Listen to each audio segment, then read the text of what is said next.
I've been wanting to write about for a long time.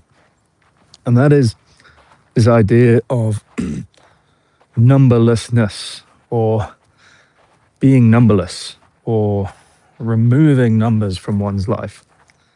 And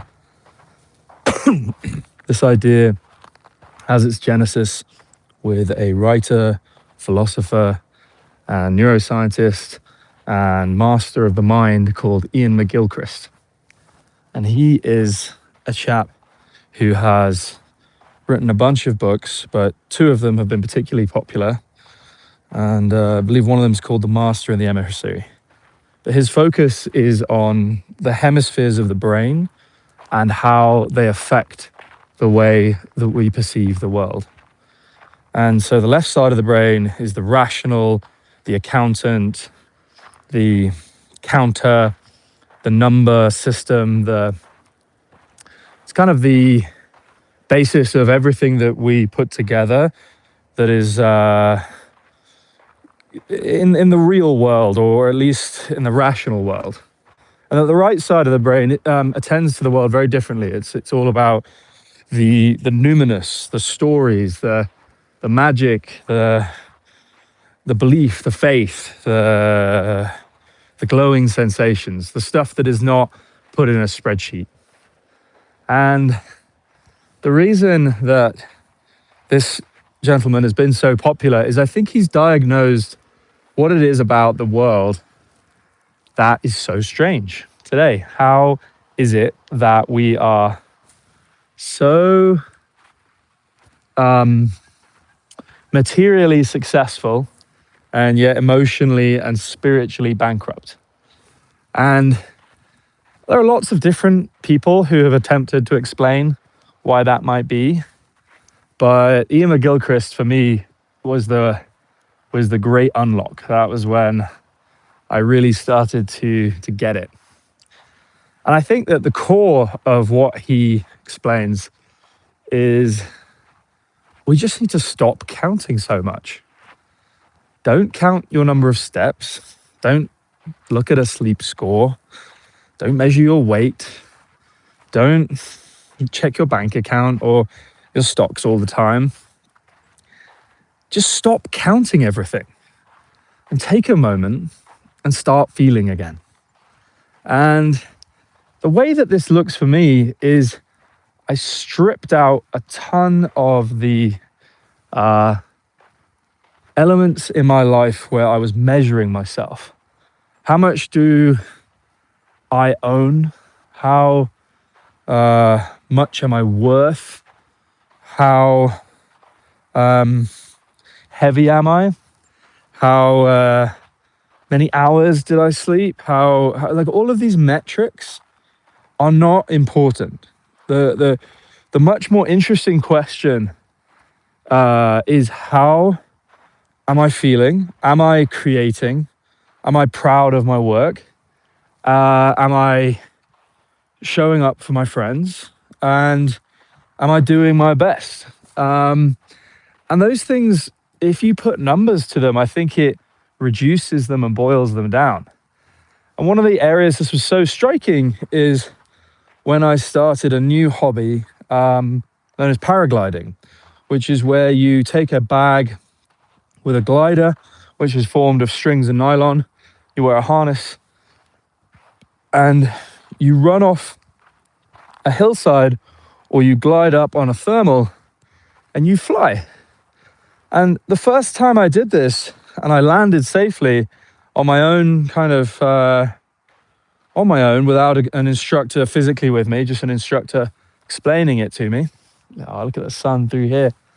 This place is absolutely stunning.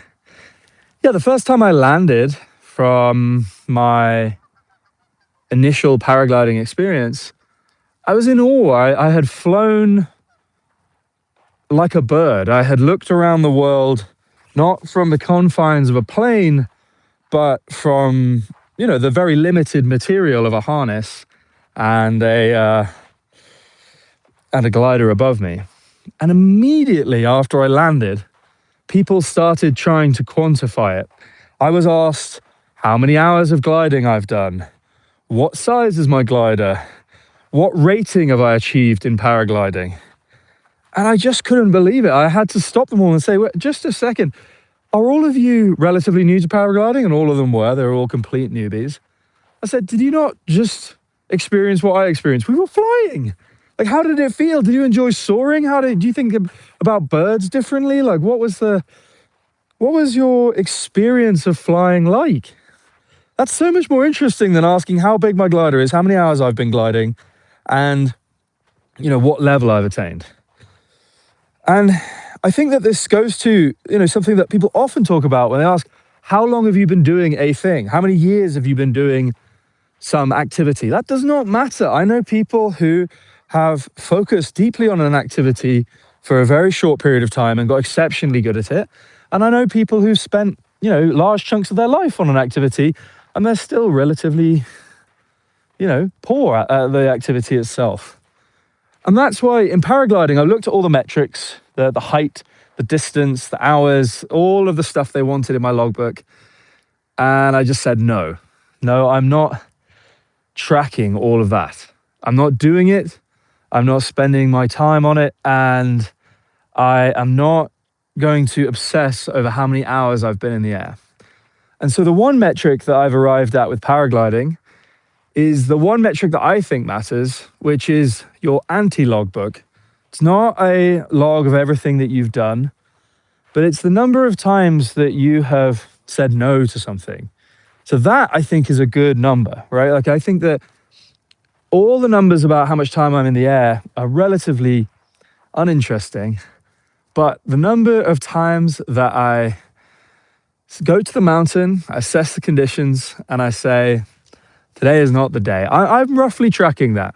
So I'll say that number, and that number is about 15 times. I've gone to a paragliding site, I've looked at the conditions, and I've decided today is not a day for me.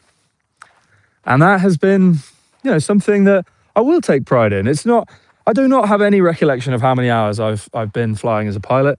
I do know my rating because I'm asked that when I attend certain events and go off certain mountains. But in terms of like the standard metrics that everybody's using to track their paragliding performance, I've got none of them.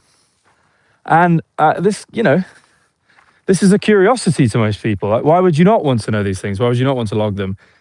And I think it's the same reason that I think apps like Strava are so damaging.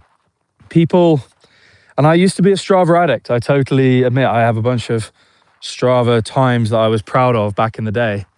But it wasn't what mattered. Like, being able to run along an orange line on a map is not, that is not what life is about. Like, being able to run comfortably into your 30s, 40s, 50s, and let's even try and drop the age there. Just being able to run at its core, like feeling fit enough that you can move quickly through the world. That's a beautiful thing. And the other thing I started to notice when I shifted my perception around this was that almost every time somebody was stressed about something, it was a number. So it might be their student debt, or, how long they have left in a certain kind of pay bracket. It's what they're earning.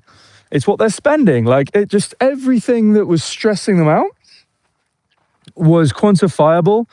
It was numerical. And it was something by which they were judging themselves. And I think that ultimately this is what happens, is that people get these metrics stuck in their head. How many wins? How fast did you go? How many games did you win? What score was it? And sports is the ultimate numerical fetish, where people just constantly talk about what score did you get? How many goals? How many minutes were you on the pitch? How fast did you run? All of these metrics. And then if you actually step back and ask most of these athletes, are you happy? Are you enjoying the sport? Are you remembering what it was like when you were a child? Most of them say no. And I think that this is what I'm working towards here, and I'm trying to kind of explain to people is that what matters to me is not how many years I've been kite surfing, for instance, which is a thing I've done since I was a child. What matters to me is that when I approach the water, I am in a state of flow. I am taking in the conditions. I am calm. I'm using my gear in the right way. And the way I interact with nature is amazing. And the same when I'm in the backcountry. I am not tracking how many kilometers I'm going down the hill, how many runs I've done, how many slopes I've been up or down, or any of those things. Because if I just have one peaceful moment out here, like in these hills, in these mountains, in these, slopes, in these forests, that's phenomenal. And 1 or 0 or infinite, I'm not sure there's much difference. And so, yeah, this is where I've reached internally. It's something that's taken me a couple of years to integrate. And it's something that I'll probably have to spend the rest of my life integrating, because it keeps coming up. The temptation to measure, the temptation to account for, to feel less than or more than, is so driven by the left side of your brain, because it is architecturally baked into the way that part of your brain works. And humans, as they compare, they look for simple comparisons. It is much easier for you to say, I have jumped 35 meters on a kite, which is around the world record, than it is to say, I have experienced such enjoyment while gliding across the water with the wind at my back and the sun rising. I've experienced such ascendant things that I struggle to quantify them. And I think that this really works in business. So one of the most amazing facts is the most successful business in the world did not introduce numbers to their main people. So if you look at Apple, which by any stretch of the imagination has to be one of the most incredible companies ever to exist, Johnny Ive has been explicit, the chief designer of Apple, the man who helped Steve Jobs resuscitate the company, explicit that the design team would never be exposed to the financials of the business. They would never be asked to go and look at, say, whether the iPod or the iPhone was making more money or more profit. They were simply asked to do one thing, which is make the best product they can in any category. And those designers changed the world. Now, of course, like Apple is filled with bean counters. It's filled with people who spend money on certain things, in order to make those products work. And they care about margins in the sense that they must report quarterly earnings.